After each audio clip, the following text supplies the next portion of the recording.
Rumah belajar, rumah belajar, rumah belajar. Yo ayo, rumah belajar, belajar asyik bersama rumah belajar.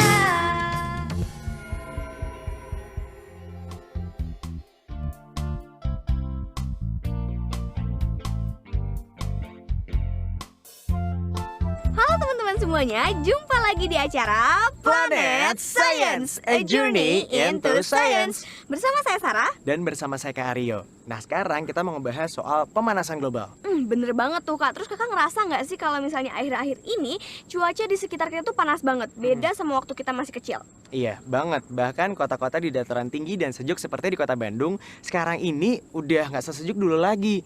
Malahan udah gerah kayak di kota-kota dataran rendah. Terus penyebabnya apa sih Kak? Apa karena banyak pohon yang ditebang gitu jadinya udaranya nggak sejuk dulu? Ya mungkin aja sih, tapi pasti ada penyebab yang lainnya. Kebayang nggak kalau sekarang ini salju di puncak Gunung Kaltens Jayawijaya itu udah tinggal 10% lagi dari luas salju di tahun 90-an. Padahal puncak Gunung Kaltens itu adalah satu-satunya tempat bersalju di Indonesia. Waduh, ngeri juga ya Kak. Iya, dan isu pemanasan global ini nggak cuma terjadi di Indonesia, tapi hampir di seluruh dunia. Waduh, berarti penting banget nih ya buat kita untuk mengetahui tentang pemanasan global. Harus, makanya kita simak episode kita kali ini. Pemanasan global merupakan fenomena kenaikan suhu bumi. Kenaikan suhu ini bisa dilihat dari kenaikan suhu permukaan laut, kenaikan suhu permukaan daratan maupun suhu atmosfer. Perubahan iklim antara lain bisa kita lihat dari berubahnya permulaan musim hujan maupun permulaan musim kemarau. Saat ini para petani kita misalnya menjadi semakin sulit memperkirakan kapan mereka mulai menanam. Yang kedua bisa kita lihat dari naiknya frekuensi El Nino Southern Oscillation atau yang di Indonesia disebut sebagai El Nino.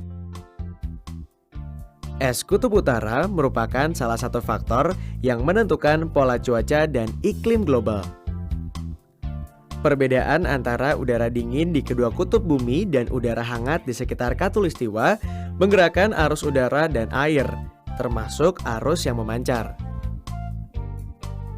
Sejak tahun 2004, setidaknya sudah 42% es di kutub utara semakin menipis dan mencair di setiap musim panasnya.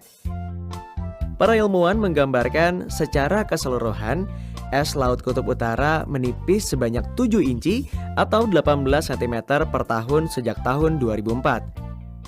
Ada beberapa pemicu pemanasan global, yaitu 1. Efek rumah kaca, kedua, efek umpan balik, dan ketiga, variasi matahari. Yang pertama, efek rumah kaca adalah proses pemanasan permukaan bumi yang disebabkan oleh komposisi dan keadaan atmosfernya. Dalam kondisi konsentrasi gas rumah kaca normal, sebenarnya efek rumah kaca diperlukan untuk menjaga temperatur bumi, menjaga kehangatan bumi.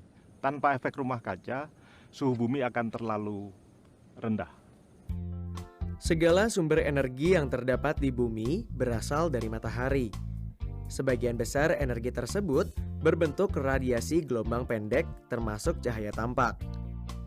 Ketika energi ini tiba di permukaan bumi, ia berubah dari cahaya menjadi panas yang menghangatkan bumi. Permukaan bumi akan menyerap sebagian panas dan memantulkan kembali sisanya. Sebagian dari panas ini berwujud radiasi inframerah gelombang panjang ke angkasa luar. Namun, pemantulan panas keluar terkadang tidak sempurna. Menumpuknya jumlah gas rumah kaca seperti uap air, karbon dioksida, dan metana menyebabkan sebagian panas tetap terperangkap di atmosfer bumi. Gas-gas ini bersifat menyerap dan memantulkan kembali radiasi gelombang yang dipancarkan bumi dan akibatnya panas tersebut akan tersimpan di permukaan bumi. Keadaan ini terjadi terus-menerus sehingga mengakibatkan suhu rata-rata tahunan bumi terus meningkat. Kemudian yang kedua, efek umpan balik adalah berbagai proses alam yang mengikuti pemanasan global. Jika pemanasan global telah berlangsung, maka ini akan menghasilkan proses umpan balik. pada kasus pemanasan yang terjadi akibat bertambahnya gas-gas rumah kaca seperti CO2, pemanasan akan menyebabkan lebih banyaknya air yang menguap ke atmosfer. Yang ketiga, variasi matahari. Meskipun kontribusi variasi matahari kepada isu pemanasan global saat ini masih berupa perdebatan di kalangan saintis, tetapi diyakini paling tidak dihipotesakan bahwa variasi matahari berkontribusi terhadap pemanasan global saat ini. Kak, Sarah pernah lihat di televisi kalau akhir-akhir ini banyak terjadi pembalakan liar ya? Iya benar, pembalakan liar dan pembakaran hutan sekarang ini sering terjadi di Indonesia. Itulah bukti dari ketamakan dan kerakusan dari manusia. Dan akhirnya alam yang jadi korbannya.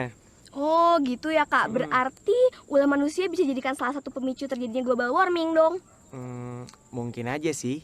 Biar lebih jelasnya, kita simak aja penjelasan yang satu ini. Terdapat keterkaitan yang sangat erat antara revolusi industri dengan pemanasan global. Revolusi industri terjadi pada akhir abad ke-18 dan awal abad ke-19. Cirinya adalah penggantian ekonomi yang asalnya didominasi pekerja menjadi didominasi mesin. Revolusi besar ini sangat mengubah perilaku manusia di dunia dan menambah kebutuhan manusia. Hidup menjadi lebih cepat, praktis, dan membutuhkan listrik. Akibatnya, penggunaan bahan bakar menjadi sangat meningkat yang berakibat pada antara lain kenaikan emisi CO2, emisi gas metan yang pada gilirannya ini terakumulasi menyebabkan pemanasan global. Revolusi agraria juga terjadi di bumi. Ditandai dengan dibukanya lahan-lahan pertanian demi memenuhi kebutuhan manusia. Akhirnya, perubahan penggunaan hutan menjadi lahan pertanian terpaksa terjadi secara besar-besaran, yang tentu mengganggu keseimbangan bumi. Hasil penelitian terbaru dari NASA menunjukkan perbuatan manusia dalam kaitan dengan perubahan iklim telah memberi dampak yang sangat luas terhadap sistem alam, termasuk pencairan lapisan es, mekarnya tanaman lebih cepat di Eropa, dan turunnya produktivitas danau di Afrika. Manusia memang jadi salah satu faktor penting dalam perubahan iklim yang sedang terjadi di bumi. Pengaruh itu terjadi lewat peningkatan emisi gas rumah kaca, dan ini terjadi secara global di Amerika, Eropa, dan Asia. Ada dua cara untuk memperlambat bertambahnya gas rumah kaca. Yang pertama, dengan meningkatkan penyerapan karbon, dan yang kedua, dengan mengurangi produksi gas rumah kaca. Yang pertama, meningkatkan penyerapan karbon. Cara yang paling mudah dilakukan melalui memelihara pepohonan dan menanam pohon sebanyak mungkin. Pohon, terutama yang muda dan cepat pertumbuhannya, menyerap karbon dioksida sangat banyak. Kemudian memecahnya melalui fotosintesis dan menyimpan karbon dalam kayunya. Yang kedua, mengurangi emisi gas rumah kaca. Emisi gas rumah kaca bisa dilakukan dengan cara menurunkan tingkat emisi di sektor energi, di sektor transportasi maupun di sektor industri. Inilah tips yang cukup mudah dan berguna untuk mencegah terjadinya pemanasan global. Tanam pohon setiap ada kesempatan. Matikan lampu yang tidak terpakai dan menghemat penggunaan alat-alat elektronik. Menghemat penggunaan air. Gunakan deterjen dan pembersih yang ramah lingkungan. Optimalkan penyimpanan data dalam bentuk soft copy. Bawalah sendiri tas belanja, dengan demikian akan mengurangi jumlah tas plastik atau kresek yang diperlukan. Oke, berarti selesai deh materi kita untuk hari ini. Betul sekali. Selamat bereksperimen dan sampai ketemu lagi di Planet Science, a journey into science.